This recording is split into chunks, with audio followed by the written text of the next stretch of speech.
All right, Point Grey, or Wholesome Rock, as it is called by a young Tillicum this time, a young native fellow who is talking with Pauline Johnson about this area, the English Bay, and she's like, I'm not really quite sure I want to go in there with my frail canoe.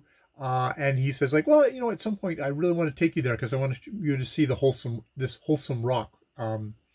Point Grey, and because it was once many thousands of years ago, it was a Tyee itself, the Great West Wind Tyee, but it was cruel and hard, and it proved its power by basically killing people and blowing up great storms and stuff like that. And I guess the Sagali Tyee, the great deity, sent its representatives, these four great men in a canoe, to the shore.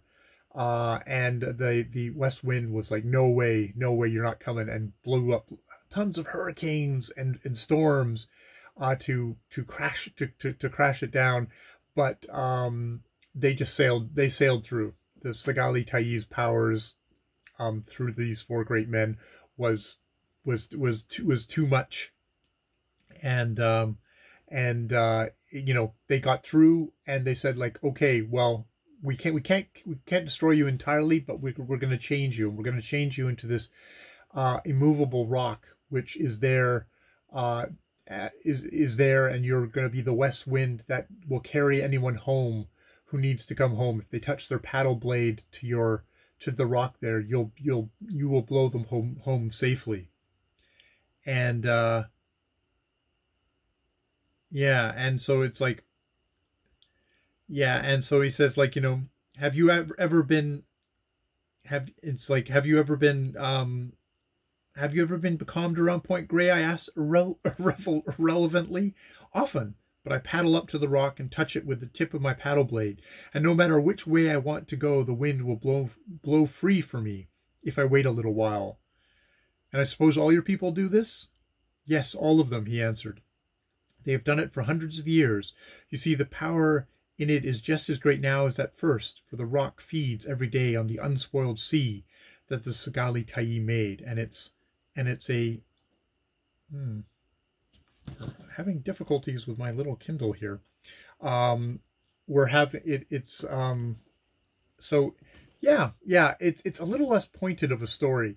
I mean, it's about the unspoiled seas, and like that's kind of where the power and the kind of that ritual cleanliness happens. Because I mean, Johnson again talks about how the young Tyee talks about how, like, having these heated pools and stuff like that, you're not going to get the kind of the ritualized healing powers of the pure waters that come from the Sagali Tyee of like, this is where all the power comes from, kind of spiritual power comes from, is being in these waters that are untouched by the hand of man. Fortunately, all too touched by the hand of man nowadays, and even back then, the amount of dumping is unfortunate. But yeah.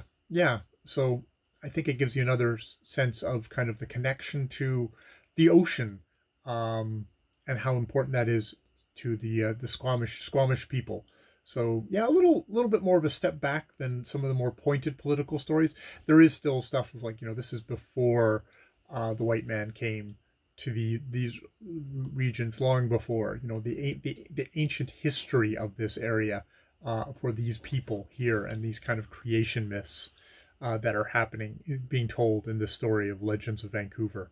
All right, I will leave it there. More videos later.